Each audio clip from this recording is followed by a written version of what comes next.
right. Here I am. I made it. How are you? Are you going to make it? Hi. Let's see. Let's shut down the volume here so you don't hear my emails coming in. Well, hello. Welcome to Frankenstein Tea, daily short story program for adult listeners, adult short stories. Friday afternoon. How's everybody doing? Another glorious day on Block Island. I still have my sweater nearby. Still have my sweater. And I'm actually in the lower level again today, so it is a little chillier down here. I'll put it over me a little.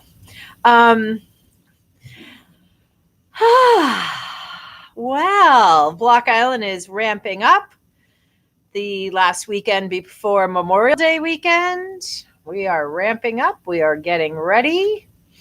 Lots of things going on out here. Things are opening this weekend, this past weekend, this week.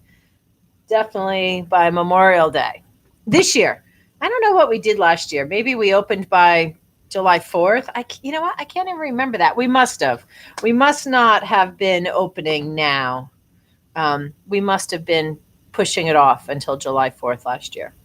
But we're going to get that whole month of business in this year. I'll tell you, with this weather, people are already here and it's already kind of booming out there, which, has its fun aspects. Has other aspects as well, but we'll keep it light and easy today for Friday afternoon. Let's see. What else can I do here? I think I'm just going to read. I don't know what's happening with the chat, and I don't want to touch too many things because I get worried that I'll get cut off from you. So how about I read? How about that? How about I read a short story to you? This short story is by Yukio Mashima. And she is a Japanese author. Maybe she's not a she. I shouldn't say that. Yeah, a man. I think it's a man. Yeah, he. It's a man. Yukio Mashima is a man, and he is a Japanese author. And,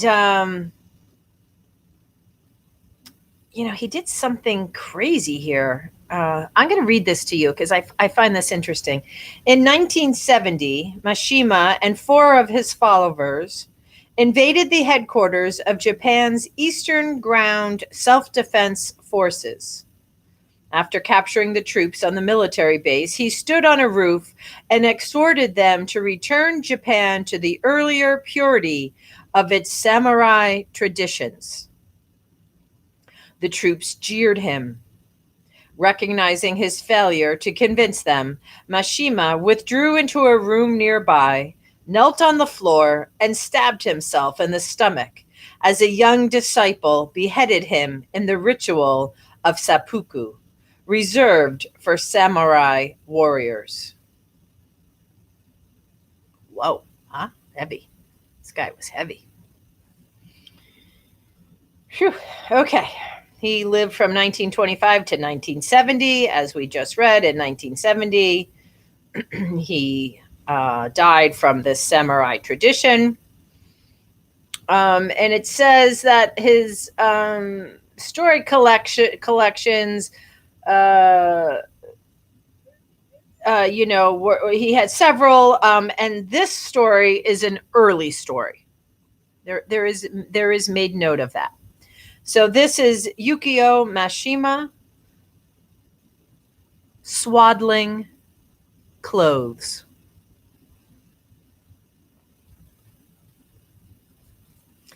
He was always busy, Toshiko's husband. Even tonight, he had to dash off to an appointment, leaving her to go home alone by taxi. But what else could a woman expect when she married an actor? An attractive one. No doubt she had been foolish to hope that he would spend the evening with her. And yet he must have known how she dreaded going back to their house unhomely with its Western style furniture and with the bloodstains still showing on the floor. Toshiko had been oversensitive since girlhood. That was her nature. As the result of constant worrying, she never put on weight, and now, an adult woman, she looked more like a transparent picture than a creature of flesh and blood. Her delicacy of spirit was evident to her most casual acquaintance. Earlier that evening, when she had joined her husband at a nightclub, she had been shocked to find him entertaining friends with an account of the incident. Sitting there in his American style suit, puffing at a cigarette, he had seemed to her almost a stranger. "It's a fantastic story," he was saying, gesturing flamboyantly, as if in an attempt to outweigh the attractions of the dance band. "Here, this new nurse for our baby arrives from the employment agency, and the very first thing I notice about her is her stomach. It's enormous, as if she had a pillow stuck up under her had a pillow stuck under her kimono. No wonder, I thought, for soon I saw that she could eat more than the rest of us together. She polished off the contents of our rice bin like that." He snapped his fingers. "Gastric dilation. That's how she explained her girth and her appetite. Well, the day before yesterday, we heard groans and moans coming from the nursery. We rushed in and found her squatting on the floor, holding her stomach in two hands and moaning like a cow. Next to her, our baby lay in his cot, scared out of his wits and crying at the top of his lungs. A pretty scene, I can tell you." "So the cat was out of the bag," suggested one of their friends, a film actor like Toshiko's husband. "Indeed it was, and it gave me the shock of my life. You see, I'd completely swallowed that story about gastric dilation. Well, I didn't waste any time. I rescued our good rug from the floor and spread a blanket for her to lie on. The whole time the girl was yelling like a stuck pig. By the time the doctor from the maternity clinic arrived, the baby had already been born. But our sitting room was a pretty shambles." "Oh, I am sure of," said another of their friends, and the whole company burst into laughter. Toshiko was dumbfounded to hear her husband discussing the horrifying happening as though it were no more than an amusing incident which they chanced to have witnessed. She shut her eyes for a moment, and all at once she saw the newborn baby lying before her. On the parquet floor, the infant lay, and his frail body was wrapped in blood-stained newspapers. Toshiko was sure that the doctor had done the whole thing out of spite, as if to emphasize his scorn for his mother, who had given birth to a bastard under such sordid conditions. He had told his assistant to wrap the baby in some loose newspapers rather than proper swaddling.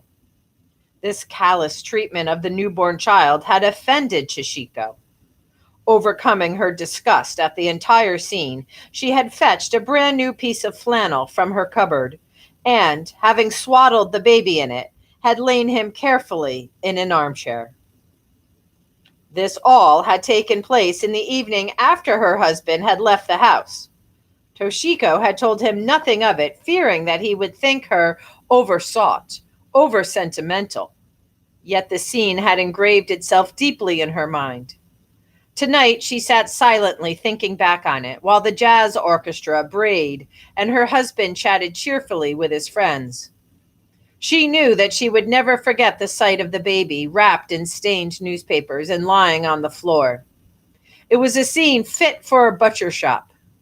Toshiko, whose own life had been spent in solid comfort, poignantly felt the wretchedness of the illegitimate baby. "I am the only person to have witnessed its shame," the thought occurred to her. The mother never saw her child lying there in its newspaper wrappings, and the baby itself, of course, didn't know. I alone shall have to preserve that terrible scene in my memory. When the baby grows up and wants to find out about its birth, there will be no one to tell him, so long as I preserve silence. How strange that I should have this feeling of guilt. After all, it was I who took him up from the floor, swathed him properly in flannel, and laid him down to sleep in the armchair. They left the nightclub, and Toshiko stepped into the taxi that her husband had called for her. Take this lady to Ushigami, he told the driver, and she shut the door from the outside. Toshiko gazed through the window at her husband's smiling face and noticed his strong white teeth. Then she leaned back in the seat, oppressed by the knowledge that their life together was in some way too easy, too painless. It would have been difficult for her to put her thoughts into words.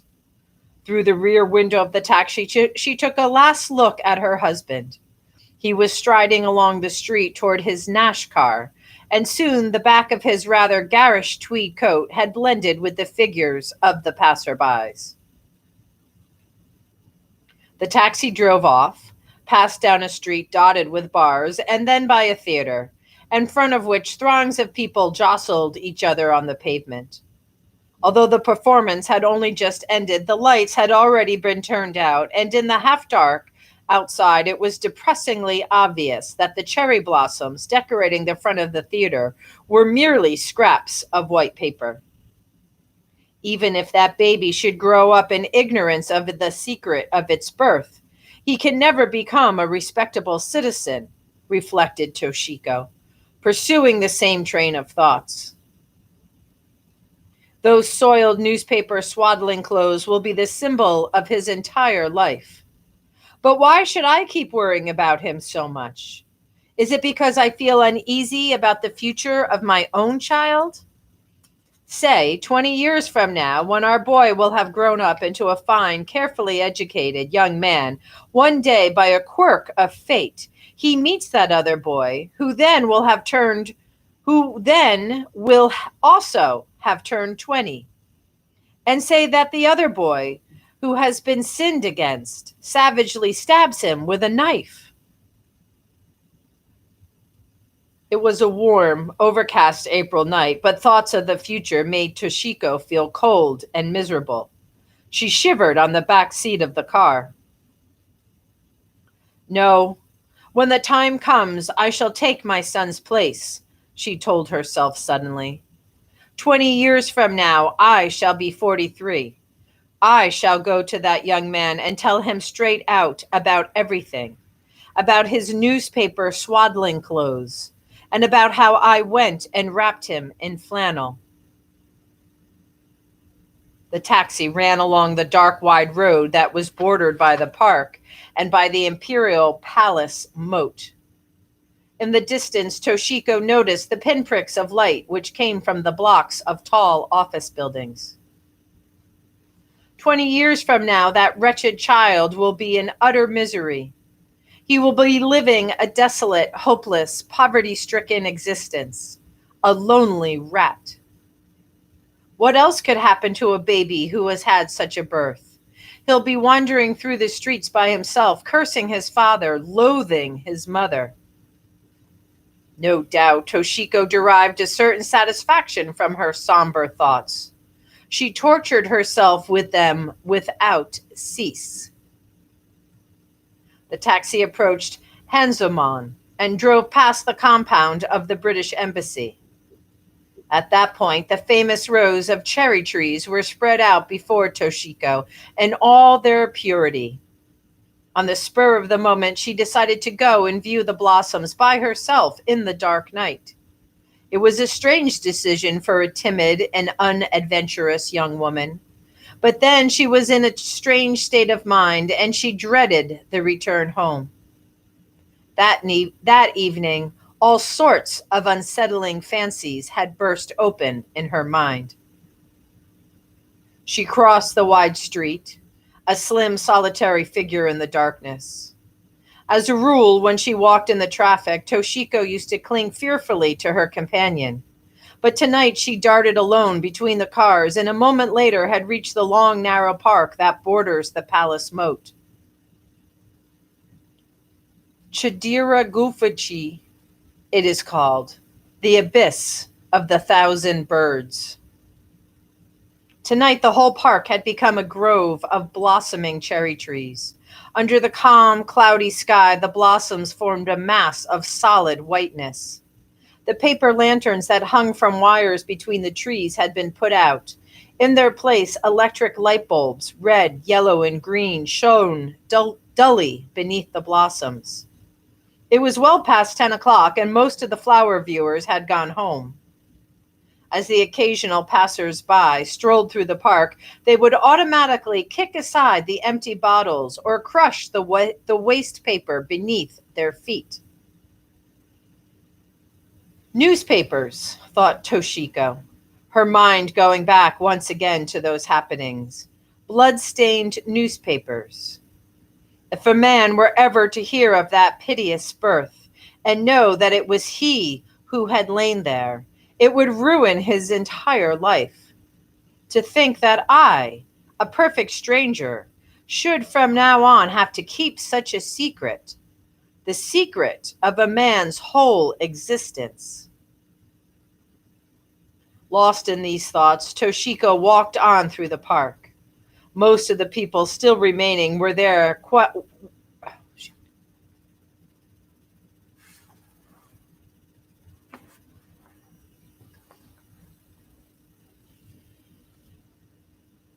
Lost in these thoughts, Toshiko walked on through the park.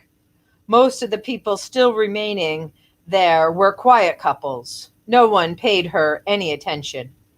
She noticed two people sitting on a stone bench beside the moat, not looking at the blossoms, but gazing silently at the water. Pitch black it was, and swathed in heavy shadows. Beyond the moat, the somber forest of the imperial palace blocked her view. The trees reached up to form a solid dark mass against the night sky. Toshiko walked slowly along the path beneath the blossoms hanging heavily overhead. On a stone bench, slightly apart from the others, she noticed a pale object. Not, as she had first imagined, a pile of cherry blossoms, nor a garment forgotten by one of the visitors to the park. Only when she came closer did she see that it was a human form lying on the bench. Was it, she wondered, one of those miserable drunks often to be seen sleeping in public places? Obviously not, for the body had been systematically covered with newspapers, and it was the whiteness of those papers that had attracted Toshiko's attention. Standing by the bench, she gazed down at the sleeping figure. It was a man in a brown jersey who lay there, curled up on layers of newspapers, other newspapers covering him. No doubt this had become his normal night residence now that spring had arrived. Toshiko gazed down at the man's dirty, unkempt hair, which in places had become hopelessly matted. As she observed the sleeping figure wrapped in its newspaper, she was inevitably reminded of the baby who had lain on the floor in its wretched swaddling clothes. The shoulder of the man's jersey rose and fell in the darkness in time with his heavy breathing. It seemed to Toshiko that all her fears and premonitions had suddenly taken concrete form. In the darkness, the man's pale forehead stood out, and it was a young forehead, though carved with the wrinkles of long poverty and hardship.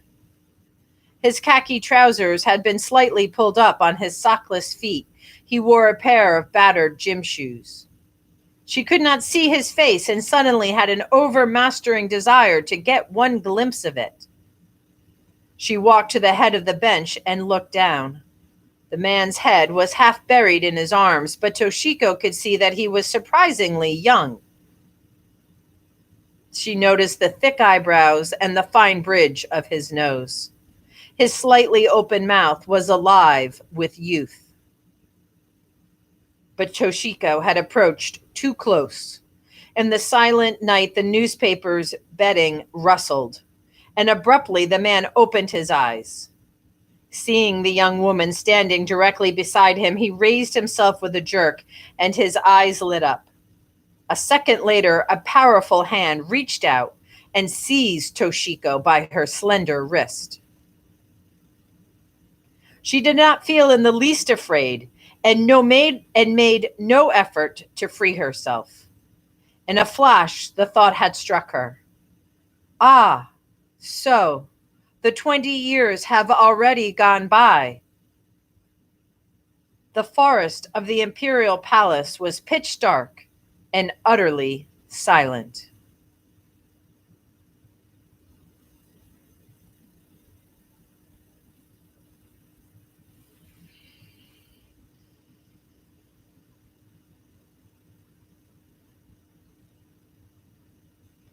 Yukio Mishima, Japanese author.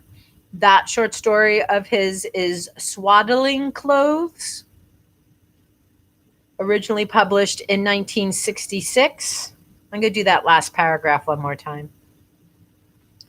She did not feel in the least afraid and made no effort to free herself.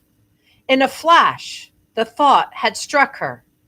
Ah, so the 20 years have already gone by. The forest of the imperial palace was pitch dark and utterly silent.